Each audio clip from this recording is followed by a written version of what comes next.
Muito boa tarde, sejam bem-vindos a mais um episódio do programa da Manuscrito, 2 páginas de conversa. O meu nome é Marta Miranda, sou diretora editorial da Manuscrito e estamos aqui hoje na Linha d'Água, em Lisboa, para falar sobre um tema que se popularizou muito nos últimos tempos, seja nas redes sociais, na televisão, seja porque padecemos dele. Falo da ansiedade, ou aquilo que parece ser um bicho de 7 cabeças, e para tentar descomplicar aqui um bocadinho este bicho, trago dois autores da casa, da Manuscrito. Os dois, o Nuno, começo pelo Nuno Mendes Duarte, psicólogo, portanto os dois psicólogos, era isto que eu queria dizer. O Nuno Mendes Duarte lançou em setembro de 2021 o livro Superar a Ansiedade, um livro focado no tema da ansiedade para tentar descomplicar e perceber de que forma é que podemos enfrentar e viver até com a ansiedade. Em maio deste ano, de 2024, a Rita Celas não escreveu um livro sobre ansiedade, mas escreveu um livro sobre um tema que também está relacionado com a ansiedade. Falo do Desatar o Nó, portanto um livro focado no overthinking, neste excesso de pensamentos que às vezes nos consome como se entrássemos num loop do qual não conseguimos sair. Não é exclusivo, mas está também relacionado, não é? Muitas das vezes a ansiedade gera o overthinking, este excesso de pensamentos do qual não conseguimos sair. E se calhar vou começar precisamente por aqui, Rita, porque é importante também clarificar que nem todo o pensamento excessivo tem uma base ansiogénica, não é? Vem de alguém que sofre com a ansiedade. Sim, nós quando falamos de overthinking falamos de um padrão de pensamento. Quando falamos de ansiedade falamos de emoções. São coisas diferentes. Exatamente. Então, muitas vezes a ansiedade pode gerar padrões de pensamento mais em loop, mas também muitas outras emoções podem nos levar para um padrão de pensamento sem saída. Podemos falar da depressão, podemos falar de questões mais obsessivo-compulsivas. Pronto, e no livro tento desconstruir um bocadinho o overthinking, tanto para a ansiedade como para todas as outras questões, mas sim, o overthinking está ligado com questões da ansiedade, sim. E falando na ansiedade, porque é o tema que nos junta aqui hoje, já foi um bocadinho falada, já foi um bocadinho intitulada de tudo, não é? É o mal do século XXI, depois entretanto já vieram outros males, mas é o mal do século XXI, é um inimigo a combater, é um amigo que temos que trazer para junto de nós e acolher. Afinal, qual é a melhor perspectiva de olhar para a ansiedade? Eu diria, sim, eu acho que é muito importante o enquadramento desta ideia do mal, ou do combate, ou da luta, porque de repente nós estamos perante uma ideia de que isto deve ser combatido a toda a linha e não é assim, ou seja, aquilo que nós devemos estar particularmente atentos, acho eu, é aos efeitos nefastos, por exemplo, das perturbações de ansiedade. Ou seja, quando nós temos uma perturbação de ansiedade, quer dizer que é algo que já está para lá de um nível de funcionamento, o impacto que aquilo tem em nós, é que nós deixamos de funcionar tão bem, deixamos, lá está, de pensar tão bem, estamos a ter estratégias depois de evitamento, muitas vezes, a situações que nos deixavam felizes e coisas que nós gostávamos de fazer, mas com a perturbação de ansiedade deixamos de a fazer. E quando nós vamos ver os vários efeitos das perturbações de ansiedade, portanto, pensando nisto para a maioria das pessoas, é a ansiedade em excesso, e depois vamos perceber que não é só isto, é aí que começa, de facto, uma noção de que isso nos pode fazer muito mal. E, portanto, eu diria que o grande mal é não atender à necessidade de tratamento muitas vezes. E é aí que começa, diria eu, esta noção de atenção, porque isto pode ser muito, muito complicado, não é? Do outro ponto de vista, que era o que estavas a dizer, não, mas a ansiedade, de uma forma geral, nós temos que saber viver com ela. E, portanto, muitas vezes a ideia de superar a ansiedade, conseguir viver com mais qualidade de vida, tem muito a ver com a forma como nós gerimos a perturbação da ansiedade. A ansiedade do dia-a-dia. Nós vamos ter algumas técnicas que, curiosamente, são semelhantes, e a Rita fala delas no livro, eu falo delas também, que são técnicas que nos ajudam a viver com um determinado grau de ansiedade que é gerível, que não necessita, algumas vezes, da intervenção de um profissional de saúde, na maior parte das vezes, que permita tratar essas perturbações de ansiedade. E é por isso que tanto o meu como o livro da Rita permitem a muitas pessoas ter um primeiro acesso a algumas técnicas e a alguma noção de como gerir, algumas vezes, alguns patamares que ainda não necessitam de tratamento. Noutra medida, sensibilizar para perceber, não, espera aí, eu de facto percebi através do livro que eu estou num patamar que precisa de outro tipo de intervenção. E eu acho que é isto que muitas vezes fica não tão claro, porque a ansiedade ganha uma força porque a palavra é muito forte, não é? Mas na realidade eu acho que são coisas diferentes. Eu gostava de ir começar a abordar o tema logo pelo início. A ansiedade vem dos tempos das cavernas, certo? Algum de vocês pode nos explicar um bocadinho este conceito de... Nós vemos, eu acho que és tu que até tens uma ilustração, Rita, no teu livro. Se não tens, tivemos para colocar daquela imagem do leão, não é? Do tigre, ou do leão, que nós temos uma reação automática, fisiológica, tu dizes bem? As emoções são reações fisiológicas, estão connosco desde a nossa existência. E a ansiedade é uma dessas emoções que nos ajuda a adaptar no nosso dia-a-dia, é funcional. Aliás, era isso que eu não dizia. Existe a ansiedade que é funcional e depois existe a diferença que é a perturbação da ansiedade, que é quando a ansiedade deixa de ser funcional. Nós precisamos dela, não é? Se eu não tenho medo quando vejo um leão, se eu não fico ansioso quando vejo um leão, eu sou comido. Sim, embora exatamente. O medo e a ansiedade... Sejam coisas diferentes. Exatamente, ou seja, o medo torna-se uma emoção adaptativa e disseste bem, eu vejo o leão, tenho a resposta fisiológica e tenho o medo que me alerta para o perigo.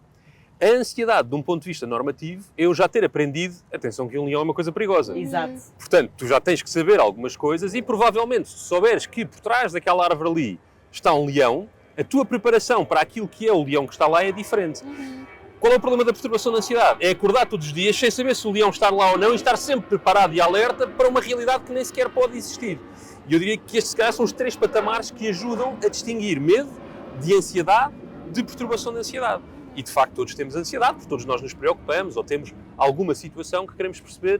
Espera aí, eu já sei que ali é uma reunião importante, vamos conversar com a Marta, é sempre uma questão importante, vimos ansiosos para aqui, eu e a Rita, sabemos que há... Os aviões também é um pouco de preocupação, que volta e meia estão a passar. Portanto, temos alguns sistemas de alerta, não é? E entre os aviões... De ti, que já passaram a segunda vez quando estavas a falar. Portanto, estes sistemas de alerta ajudam-nos também a mapear a realidade do que é importante para nós, do que é perigoso, do que não é perigoso. O medo, de facto, como emoção, e dizias bem, desde o tempo das cavernas, está-nos a preparar para lidarmos com a vida, para sobrevivermos, não é? Tenho muito esta ideia. Eu vou fazer agora uma pergunta que é exatamente, muito provavelmente, contrária a qualquer uma que alguma vez vos colocaram. Não é normal não ter ansiedade? Ou seja, se é possível, alguém viver o seu dia, não ter ansiedade da reunião, não ter ansiedade do primeiro encontro, isso também não é um sinal de que alguma coisa pode não estar bem? Ou não é sequer possível? Uma pergunta difícil. Troquei um bocadinho as voltas, não foi? Porque assim, o facto de uma pessoa não ter ansiedade numa reunião não significa que não tenha ansiedade noutras situações e noutras circunstâncias, não é? Agora, uma pessoa que vive sempre sem ansiedade, eu não sei se isso é possível. Está muito em nós, não é? É uma pessoa que não planeia minimamente a vida. E que também não se preocupa e que se calhar vai ter outras questões para resolver. Então, e falando de quem realmente tem ansiedade e vive com ela com maior ou menor regularidade, quando é que nós podemos sentir ou identificar que de facto se calhar já começa a trazer problemas? O que é uma ansiedade, vou usar esta palavra que eu odeio, normal e não normal, tirando toda a conotação da palavra normal e anormal, porque isso não existe, obviamente, muito menos quando falamos de saúde mental. Funcional ou disfuncional. Exato. Sim. Força. Eu estava a pensar, muitas vezes a primeira coisa que nós identificamos é o objeto. Ou seja, existe algum objeto de ansiedade. Quando nós dizemos objeto, entenda-se uma fobia. A fobia é uma perturbação de ansiedade. E quando as pessoas pensam em fobias, normalmente pensam em e se eu fico num elevador fechado, a ideia da claustrofobia, de estar em espaços fechados, por exemplo. E aí nós identificamos um objeto. Nós dizemos, olha, o objeto fóbico, portanto, aquilo de que eu tenho medo e a ansiedade está dirigida a esse objeto, tem a ver com espaços fechados. E então nós percebemos muitas vezes que a perturbação de ansiedade e a identificação de uma perturbação de ansiedade muitas vezes se repete no mesmo objeto.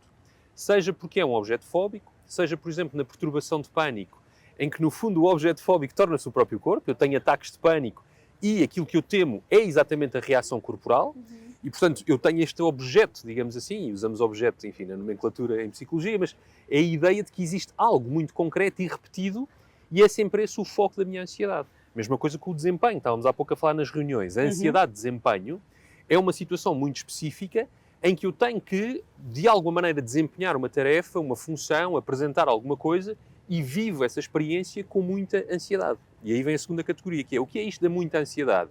É ansiedade suficiente para dormir mal no dia anterior, para ter uns desarreios na barriga, acordar de manhã e estar, não sei se não vou à casa bem vomitar. Quando isto tem um efeito já no corpo muito intenso, ou eu já estou a pensar muito, e a Rita falará disso certamente no livro, do overthinking, como uma forma de eu tentar aliviar. Se eu pensar o suficiente sobre todos os cenários, talvez eu consiga controlar o tal desempenho que vou fazer, não é? E, portanto, quando nós vemos estas categorias, nós já sabemos que então, se calhar já passámos para lá daquilo que era suposto. É quando estas estratégias depois, que é a terceira componente, que é que estratégias eu estou a utilizar? Eu estou a evitar o tal objeto porque ele provoca muito sofrimento. Então, se eu começo a evitar, eu tenho de certeza aqui um indicador importante de que esta ansiedade já não está no sítio onde ela deveria estar para ser minimamente aceitável. E, portanto, reparem como temos o objeto, aquilo que temos, não é? De que maneira eu reajo a esse objeto e depois o que é que eu faço com isto? Ando a tomar uns whiskies, tomo só ansiolíticos, evito as coisas para gerir isto? Mau sinal. Estás a ter estratégias que são estratégias desadaptativas, portanto, disfuncionais, para lidares com algo que vais ter que gerir de outra maneira, não é? E, portanto, normalmente estas três categorias, eu diria que a terceira categoria é o que nos diz é que a pessoa não consegue funcionar. É o que os critérios de diagnóstico, não é? Funcionamento, os critérios de diagnóstico normalmente é perturbação grande no funcionamento social, relacional, laboral, não é? Portanto, se estas áreas da nossa vida estão afetadas por isto, estamos certamente a falar de uma ansiedade que já está fora da norma. Rita, vou pegar numa coisa que o Nuno disse para te lançar a questão a ti.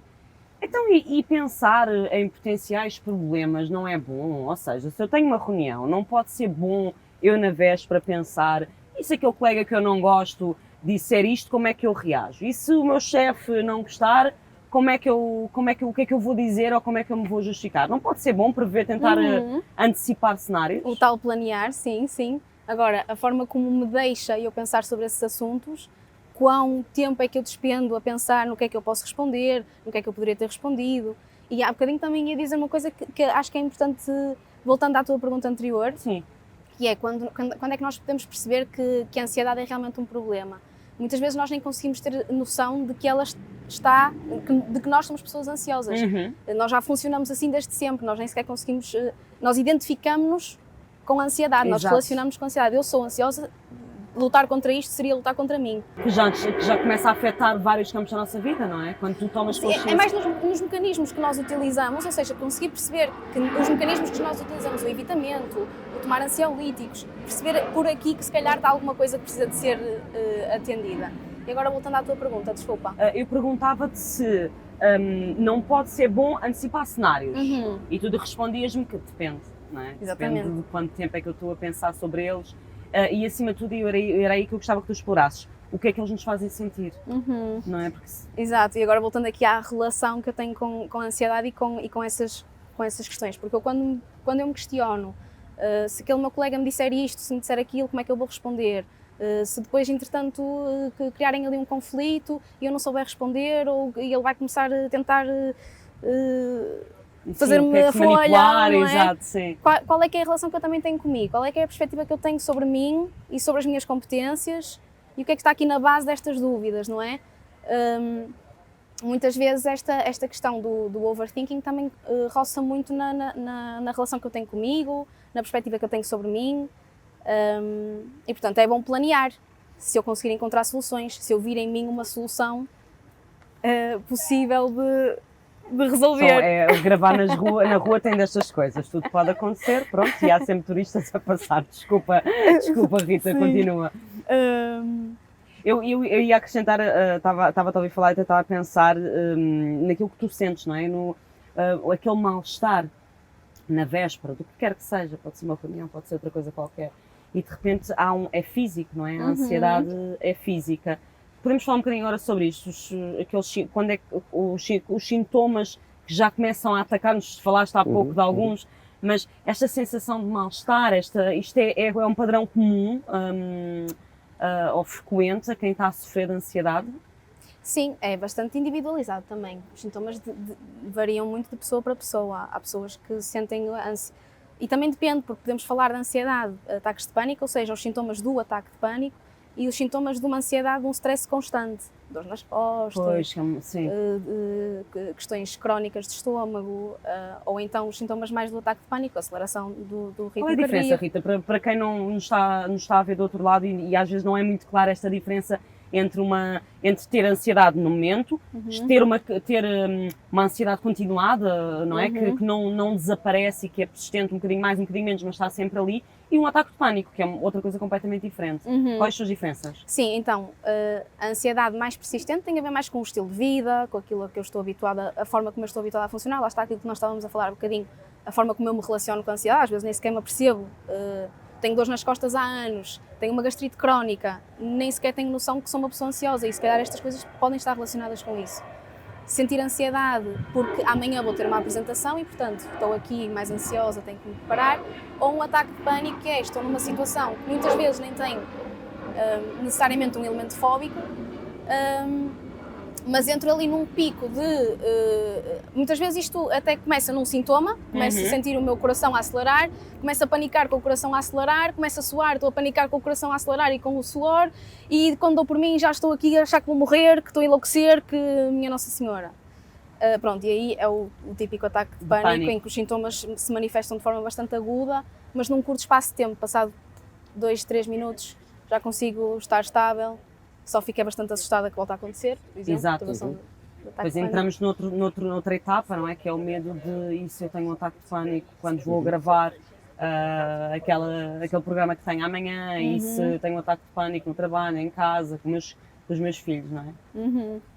Então, como é que nós lidamos com isto? Eu diria que a minha primeira pergunta é...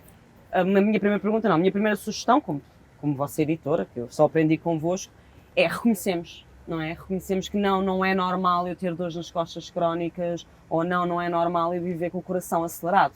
Sim, eu diria que a componente do reconhecimento, e complementando com o que estávamos a ver sobre como é que nós percebemos isto, e ter a reunião amanhã ou não ter, e porque é que eu tenho overthinking e porque é que não tenho.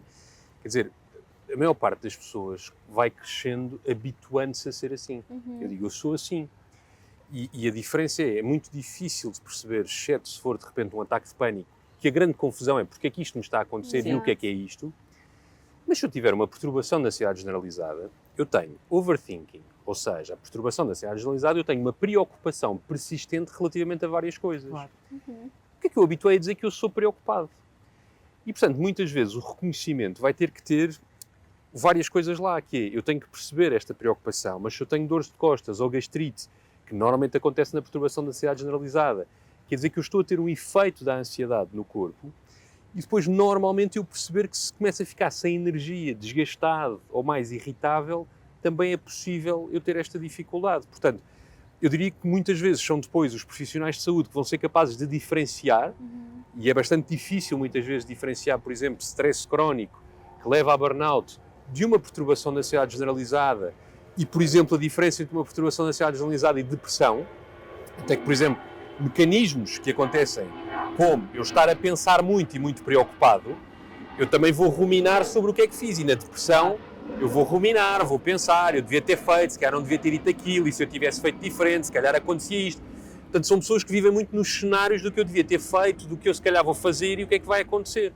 Eu costumo usar um exemplo de que se fizer uma mala para ir de viagem, eu vou decidir o que é que vou colocar nessa mala. E essa decisão vai sendo pensada, se está mais frio, se está mais calor, escolho os objetos, mais etc. dias, menos dias. Se eu tiver, por exemplo, uma perturbação da ansiedade generalizada, ou tiver um esquema de preocupação ou de ruminação bastante grande, isto não vai chegar. Por cada peça que eu vou colocar, eu vou-me questionar, será que depois os tipos que estão lá acham que isto é demasiado formal?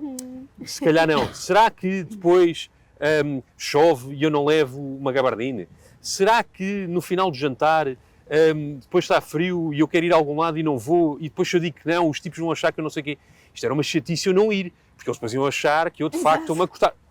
É quando nós começamos a fazer um novelo, e o novelo está presente nos dois livros, curiosamente, é quando nós começamos a fazer um novelo sobre todas as tramas possíveis, mas que já têm a ver exatamente com as minhas emoções, que é como é que os outros me vão ver, o que é que eles vão sentir sobre mim, vou ou não passar por alguma situação de vergonha. E este reconhecimento, muitas vezes, eu costumo olhar para isto como, eu tenho que reconhecer que aquilo que estou a fazer me traz algum tipo de sofrimento ou baixa a minha energia.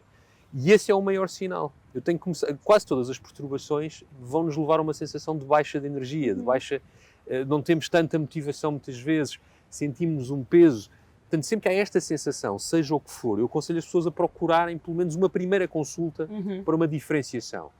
Depois, se ainda estão numa fase anterior, que é, deixa-me ver, e os livros para isso são muito bons, que é, mas se calhar posso fazer aqui uma ou duas mudanças na minha vida.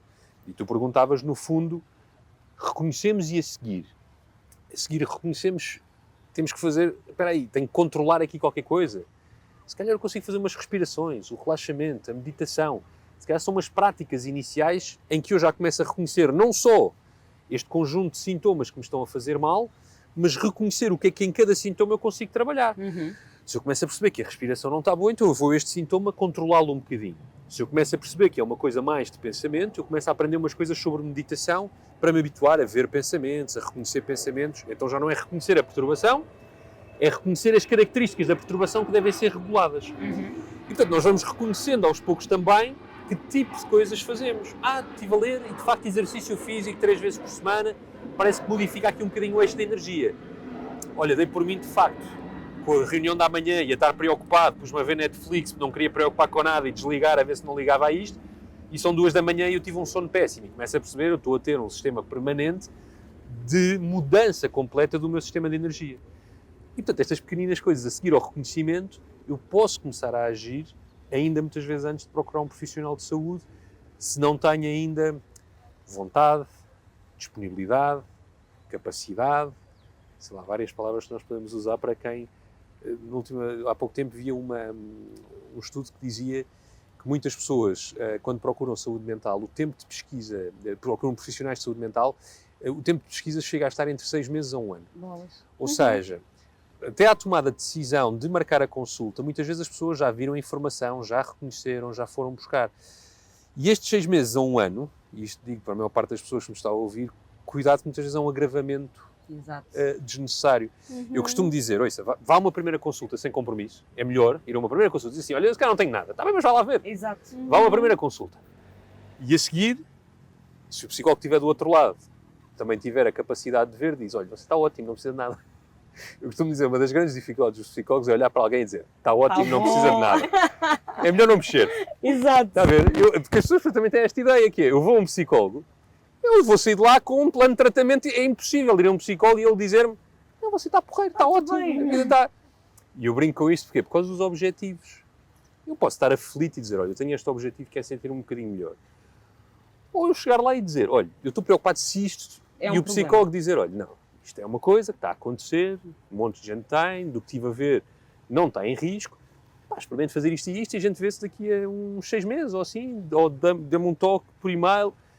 Porquê? Porque é muito importante esta ideia também para nós, enquanto psicólogos, darmos a segurança às pessoas de que quando nos vão procurar, de facto é para nós diferenciarmos o que está a acontecer, planos de tratamento quando é plano de tratamento, desenvolvimento pessoal ou entendimento e desenvolvimento de competências emocionais quando é preciso.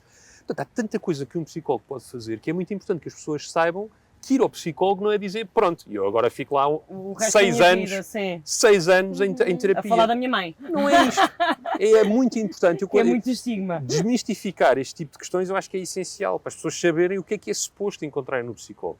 E é suposto os psicólogos se saberem adaptar àquilo que têm à frente e conseguirem adaptar a comunicação também para que as pessoas percebam, este é o nível em que está, podemos fazer isto, olha, a minha preocupação no que me está a descrever é isto, então se calhar é melhor um plano, porque aquilo que está estudado é que aqui funciona assim, e vamos conversando. E eu diria que os objetivos são sempre em colaboração. Sim. Nós encontramos com a pessoa e a pessoa diz, faz-me sentido, faz sentido, ok. Portanto, ninguém vai ser obrigado a estar no psicólogo após uma primeira consulta. Claro, claro. E eu também aproveitava só para acrescentar uma nota, que é quando tu perguntaste o que é que, depois de perceber o diagnóstico, o que é que se faz, e aqui voltando um bocadinho atrás, já quando realmente se verifica o diagnóstico, muitas vezes, que é uma coisa que as pessoas fogem muito, é o perceber o diagnóstico em mim, porque uma coisa é eu saber o que é uma perturbação de ansiedade e aquilo que são os sintomas gerais, mas perceber o que é isso em mim, o que é que isso expleta em mim, o que é que gera em mim, o que é que influencia, quais é que são todas as coisas negativas que pode trazer, também faz parte do processo depois de perceber que tenho isto, conhecer em mim como é que isto se manifesta e como é que eu depois me consigo gerir. Eu ia tocar precisamente nesse ponto para vos perguntar se sentem que, da vossa experiência em consultório, que é muito habitual a negação, ou seja, uma pessoa que de repente tem de facto um padrão de ansiedade generalizada, há quase uma incapacidade uma rejeição total daquilo que está a acontecer e o porquê que isto me está a acontecer a mim. Eu só quero voltar àquilo que era antes. É uma coisa que vocês veem muito, quase como se de repente eu tivesse febre, uma febre que não me desaparece. E porque é que a minha febre não me desaparece? Bem, que você trata a minha febre, tira-me a febre. Sentem isso em consultório? Há uma necessidade de evitar às vezes há uma reação de evitamento do desconforto. Não necessariamente um rejeitar, não tenho nada disso, mas um evitar sentir, um evitar estar ali com o desconforto que estamos a perceber que existe. Isso existe, sim. E querer quase uma solução também mais rápida. Sim, mas o que estavas a dizer relativamente ao eu quero voltar a ser o que era, é uma questão muito importante, porque uma pessoa que chega a um consultório, ainda há pouco estávamos a falar sobre o que demora a chegar a um consultório, não é? Um consultório, uma clínica. O tempo que se demora a chegar lá foi um tempo de ambivalência, foi um tempo de questionamento, foi um tempo...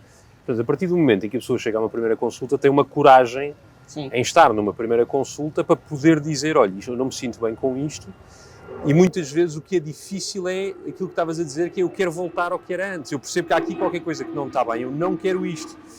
Eu não sei se é uma negação da experiência do que está a acontecer, nenhum de nós que esteja a sofrer quer estar a sofrer, e portanto eu diria que as pessoas procuram um alívio muito rápido, ou seja, as pessoas querem sentir-se aliviadas daquilo que está a acontecer, exatamente nesta lógica de eu quero voltar a como estava antes, estava bem, portanto porque é que eu tenho que estar a viver isto?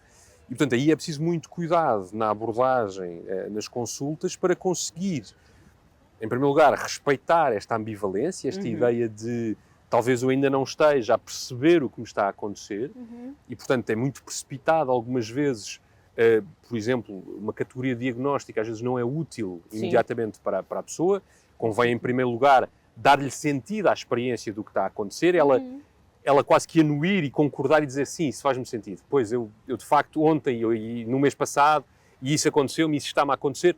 Portanto, quando nós vamos relatando e dizendo, olha, vi alguns casos em pessoas que se queixavam disto, não sei se é o seu caso, e a pessoa diz, mas eu também.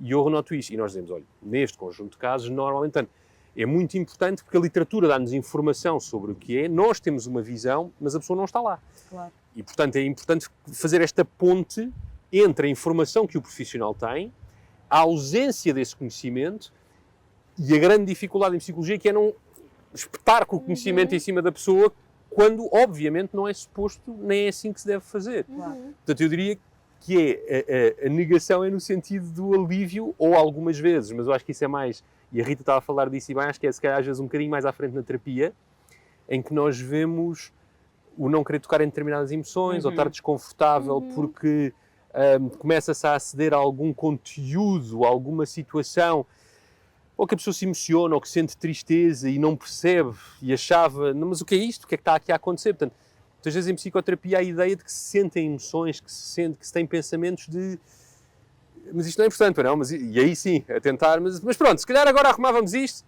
Exato. E é muito importante o equilíbrio e a segurança que é dado para poder dizer, sim, vamos acarinhar isto, se calhar isto ter aparecido deve ter alguma relevância e eu sei que deve ser difícil para si, não é? Portanto, eu acho que é este caminho, depois muitas vezes que se faz, porque alguém que não reconheça o problema não vem à terapia. Pois, sim. Nos estágios de mudança que nós estudamos, a pré-contemplação é o primeiro estágio da mudança, a mudança começa aqui, e na pré-contemplação eu ainda não vejo o problema. Pois. Na contemplação, que é a parte 2, digamos, de vários estágios, eu começo a olhar e dizer, isto se calhar traz-me aqui umas chatices, isto aqui não está bem. Mas ao mesmo tempo, não, mas eu sou capaz, não, mas eu vou lidar. E já é esta zona, e é nesta zona que muitas vezes nós encontramos as pessoas a chegar. Algumas vezes já estão preparadas e já estão noutro estágio, mas muitas vezes é aqui, contemplação. Eu sei que há isto, mas se calhar, mas não é bem isto. Porque, enfim, a minha mãe era ansiosa, mas eu não sou ansioso. Isto é só, eu tenho muita coisa para gerir, não é? E depois é muito esta ideia que eu acho que depois é importante nós em consultório irmos explicando às pessoas o que é que está a acontecer de facto. As pessoas muitas das vezes, vocês concordaram, procuram soluções rápidas. Existe uma solução rápida para a ansiedade? Já sei que me vão dizer que depende dos casos, não é? Cada caso é um caso. Não, eu vou dizer que não há. Ok, pronto, olha. Ou seja, eu diria que não. Porquê? Porque depende do que é a ansiedade, como vimos no início da conversa, é uma emoção que todos temos. Portanto, não Mas a há partir um do alívio momento em que rápido para a já é ansiedade. desadaptativa, não é? Sim. Já é muito difícil, não há um penso rápido, não é? Que não há uma Quer dizer, solução rápida.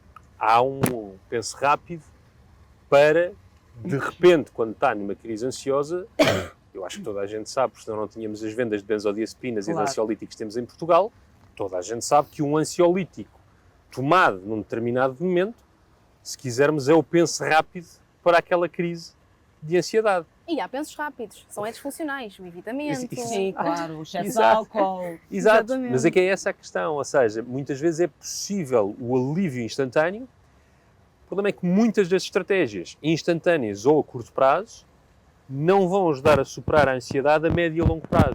Portanto, respondendo é, sim, há um alívio a curto prazo possível, com um custo a médio e longo prazo, e portanto a superação a médio e longo prazo exige sempre menos estratégias de curto prazo e estratégias que sejam mais sustentáveis a médio e longo prazo. Antes de ir para a última pergunta, muito rapidamente tu abordaste a questão do stress, do burnout, são coisas completamente diferentes, como é que nós distinguimos? O stress, eu acho que falo alguns disso no livro, acho que é espetacular, como já foi há há alguns uns anos. já Não, foi há é alguns isso. anos, é normal. Mas tenho quase certeza que falo. Que tem a ver exatamente com a noção de carga. Ou seja, há pouco falámos sobre o leão. O stress não é bem o leão, o stress é a minha percepção sobre quão capaz eu sou para gerir aquilo que me surge na vida, de um lado, e depois objetivamente quanta carga, quantos pratos eu estou a tentar a gerir. Portanto, é uma combinação das duas coisas.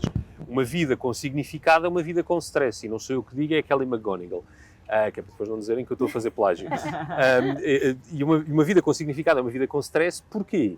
Porque quando nós temos um propósito, quando queremos avançar um pouco mais para o sítio onde estamos, queremos chegar a algum lado, queremos construir, temos projetos, vamos ter stress porque vamos ter carga. Exato. E, portanto, o grande problema é quando nós falamos em stress crónico, que é carga excessiva, comigo a percepcionar aquela carga excessiva sempre em modo de sobrevivência para a gerir.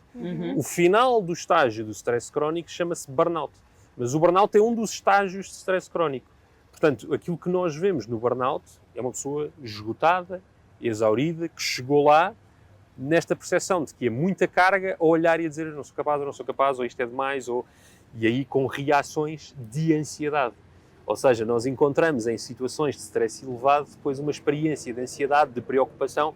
Portanto, é muito comum as duas andarem de mãos dadas e a elevação do stress, normalmente, por exemplo, a Rita fala muito também da POC, o stress é uma das causas principais do agravamento das situações de POC. Nós temos muitas das situações de overthinking são situações que são agravadas pela presença de fatores de stress e normalmente em consulta nós vemos no último ano quais foram os fatores de stress. Casei-me, tive filhos, pois, porque casar e ter filhos, por coisas boas que sejam, se falamos em carga, é novidade, é algo que eu estou a colocar.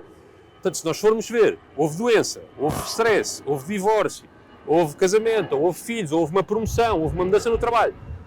Se eu completar uma lista no último ano, 12 coisas que eu tive, que normalmente tenho uma ou duas, eu vou ter aqui um aumento de stress. Mas enfim, a Rita, não sei o que é que dirá sobre isto. O burnout, eu por acaso tenho a ideia que é mais ligado ao trabalho, não é? Nós hoje em dia vemos muito o burnout de um ponto de vista profissional, mas em cuidadores também, ou seja, pessoas que estão a cuidar há muitos anos de um familiar doente. Sim, isto é um trabalho. Visto nessa perspectiva, sim, olhar para isso como um trabalho é verdade, Rita. Portanto, eu teria a ver numa perspectiva talvez mais romântica, de um ponto de vista afetivo, eu cuido daquele de quem amo, mas de facto acaba por se tornar um trabalho, portanto acaba por ser uma tarefa. Não é? Muitas das vezes, infelizmente, pode levar a um esgotamento, não é? Porque a carga é muito excessiva. Vou então agora para a última pergunta, lanço-te a ti, Rita. Para alguém que tem ansiedade, acho que um conselho, quando ela já está desadaptativa, vou saltar esta parte de procurar ajuda, porque acho que estou com 2 psicólogos, é perfeitamente natural que seja esse o vosso conselho, mas numa nota com mais de, não digo de esperança, mas mais positiva, é possível ser-se feliz com ansiedade? Sim. Não olhar para a ansiedade como o nosso inimigo, mas se calhar até como aquele amigo que nos cutuca a dizer, olha, calma-te um bocadinho. Olha, aliás, relaxa. eu falo muito nisso nas patins. Nas consultas, exatamente. Às vezes as pessoas dizem, porque eu por um lado só quero estar bem e bem disposta, mas por outro não consigo parar de pensar. E eu às vezes questiono, mas isso não será importante também às vezes questionar-se sobre isso, preocupar-se sobre isso? Claro que numa linha equilibrada, mas há sempre um benefício na preocupação, não é? No planear, no tentar prevenir. Aliás, nós se não nos conseguíssemos prevenir, nós tínhamos uma ideia sobre nós totalmente de inadequação e incompetência, não é? E com as estratégias certas tu também consegues depois garantir, e eu já falo num quadro de ansiedade generalizada em que já houve muito trabalho terapêutico, depois também já consegues, eu já sei o que fazer agora.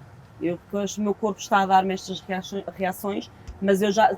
Pode ser um amigo, não é? A cutucar-me a dizer se calhar amanhã não faz sentido eu ficar 10 horas a trabalhar porque de facto preciso descansar, mas eu também neste momento já tenho as estratégias certas para lidar com isto. Afinal vou lançar mais uma pergunta mesmo no momento do avião, também fez parte aqui do público. Quais é que, para cada um de vocês, assim, vocês diriam 2, 3 estratégias importantes na gestão da ansiedade?